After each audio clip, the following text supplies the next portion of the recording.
মাই inspiration Bangla চ্যানেলের এই ভিডিওতে আজকে আমরা আলোচনা করছি ক্লাস 10-এর ভূগোল বইয়ের ভারত অধ্যায় থেকে একটি বিশেষ টপিক।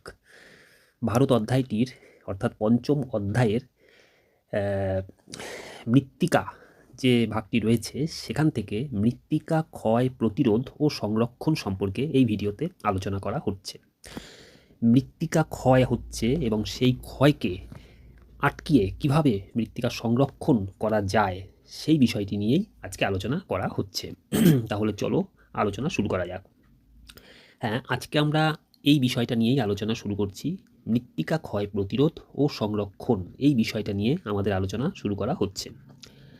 প্রথম যে টপিকটা, যে মৃত্তিকা সংরক্ষণের বিভিন্ন পদ্ধতি, এই যে মৃত্তিকাকে ক্ষয়ের হাত থেকে বাঁচিয়ে তাকে যে সংরক্ষণ করা হবে তার জন্যে বিভিন্ন পদ্ধতি রয়েছে, সেই পদ্ধতিগুলোই ব্যাখ্যা করা হচ্ছে এই ভিডিওতে। মৃত্তিকা সংরক্ষণের প্রথম পদ্ধতি হলো বৃক্ষচ্ছেদন বন্ধ ও বৃক্ষরোপণ। উদ্ভিদ বৃষ্টির ফোঁটাকে মাটিতে পড়তে দেয় না। উদ্ভিদের শিকড় মাটিকে আঁকড়ে ধরে রাখে। উদ্ভিদ মাটিতে জৈব পদার্থের পরিমাণ বৃদ্ধি করে। তাই মৃত্তিকা ক্ষয় অঞ্চলে বৃক্ষচ্ছেদন বন্ধ করতে হবে ও বৃক্ষরোপণ বাড়ালে মৃত্তিকা ক্ষয় রোধ করা যাবে।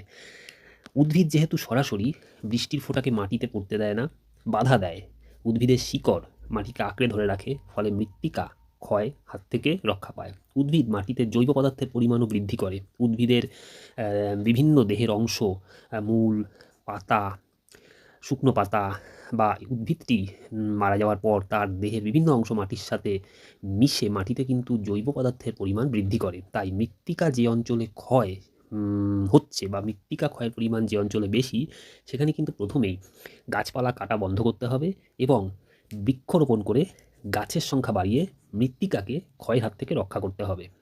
পরবর্তী যে পদ্ধতি মৃত্তিকা সংরক্ষণে, সেটি হলো ফালি চাষ। যে সকল ঢালু জমিতে মাটির ক্ষয় বেশি হয় সেখানে ঢালের আড়াআড়ি দিকে চওড়া ফিতের মতো জমি তৈরি করে ক্ষয় রোধ করতে সক্ষম এমন কিছু শস্য চাষ করা হয়, যেমন শিম, ডাল, সোয়াবিন ইত্যাদি। ফালি চাষের ফলে মাটির ক্ষয় কমানো যায় এবং মাটির জলধারণ ক্ষমতাও বৃদ্ধি করা যায়। তাহলে যেটা বলা হলো, যে সকল ঢালু জমিতে দেখা যায় যে মাটি বেশি ক্ষয় হয় সেখানে ঢালের আড়াআড়ি দিকে চওড়া ফিতের মতো জমি তৈরি করতে হবে, চাষের জমি করে ক্ষয় রোধ করতে সক্ষম, অর্থাৎ এমন কিছু শস্য চাষ করতে হবে যারা মাটির ক্ষয় রোধ করতে আটকাতে পারে, যেমন শিম, ডাল, সোয়াবিন এই ধরনের ফসলগুলো চাষ করতে হবে।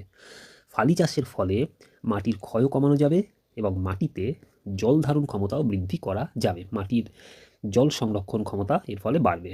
তাহলে এটি হলো একটি ফালি চাষ হলো মৃত্তিকা সংরক্ষণের একটি ধাপ। এর পরের যে ধাপ বা পদ্ধতিটি, যে পদ্ধতির সাহায্যে মৃত্তিকা সংরক্ষণ করা যায়, সেটি হলো সমোন্নতি রেখা বরাবর চাষ। সমোন্নতি রেখা বরাবর বাঁধ দিয়ে জলের গতিকে আটকানো সম্ভব হলে যেমন সেই অঞ্চলের মাটির ক্ষয় কমানো যাবে এবং ওই জল মাটিতে সংরক্ষিত হবে এবং গাছ তার প্রয়োজন মতো জল পাবে। তাহলে মৃত্তিকা সংরক্ষণের একটি পদ্ধতি হলো সমোন্নতি রেখা বরাবর চাষ। সমোন্নতি রেখা বরাবর বাঁধ দিয়ে জলের গতিকে যদি আটকানো সম্ভব হয় তাহলে সেই অঞ্চলের মাটির ক্ষয় কমানো যায় এবং ওই জল মাটিতে যেহেতু সংরক্ষিত হবে এবং সেখানকার গাছ প্রয়োজন মতো জল পাবে। এটিও কিন্তু মৃত্তিকা সংরক্ষণের একটি পদ্ধতি। পরবর্তী পদ্ধতি হলো ধাপ চাষ। পাহাড় ও পর্বতের ঢালু অংশে ধাপ কেটে সমতল চাষের ভূমি তৈরি করে সেই ভূমিতে চাষ করা হয়, এতে মাটির ক্ষয় অনেক কমানো সম্ভব।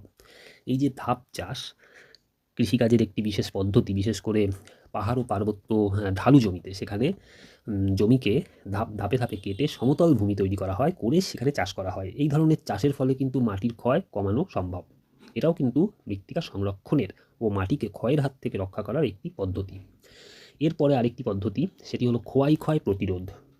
খোয়াই ক্ষয় আমাদের পশ্চিমবঙ্গের বীরভূম, বাঁকুড়া, বর্ধমান জেলার বিভিন্ন অংশে যে ল্যাটেরাইট মৃত্তিকা দেখা যায়, বাতাস ও জলের প্রভাবে সেই মৃত্তিকা ক্ষয় পেয়ে অনেক সময় কিন্তু ভূমিক্ষয় হয়, বিশেষ ধরনের ভূমিরূপ তৈরি হয় সেই মৃত্তিকা ক্ষয়ের ফলে।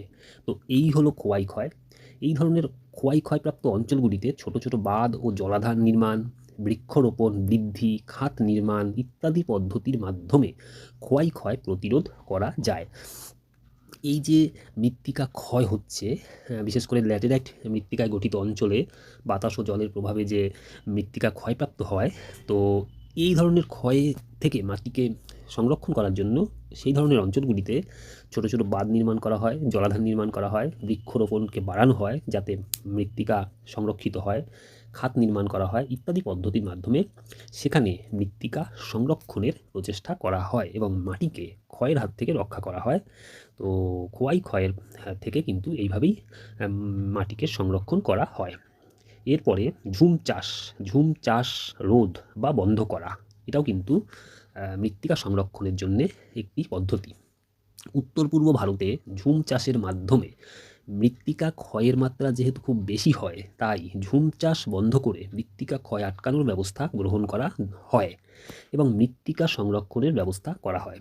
ঝুম চাষ উত্তর পূর্ব ভারতে অরণ্য অঞ্চলে, বিশেষ করে যে সমস্ত অঞ্চলে গাছপালা, অরণ্যের সংখ্যা বেশি, অনেক সময় কী হয় সেখানে গাছপালা কেটে পুড়িয়ে চাষের জমি তৈরি করে বিভিন্ন ধরনের ফসল চাষ করা হয়।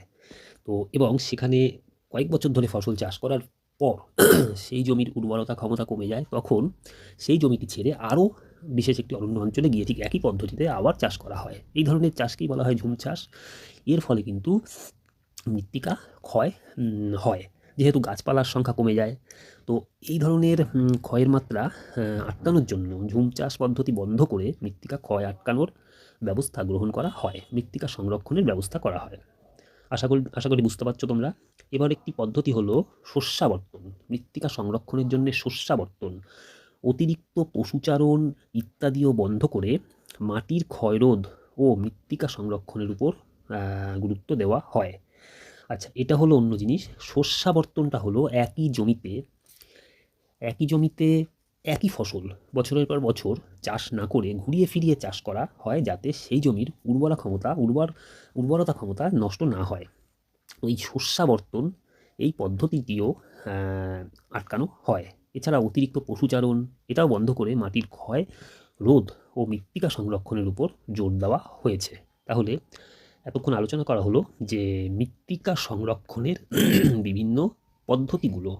আশা করি এই আলোচনা তোমরা বুঝতে পেরেছো এবং তোমাদের কেমন লাগলো এই আলোচনা তোমরা জানাবে।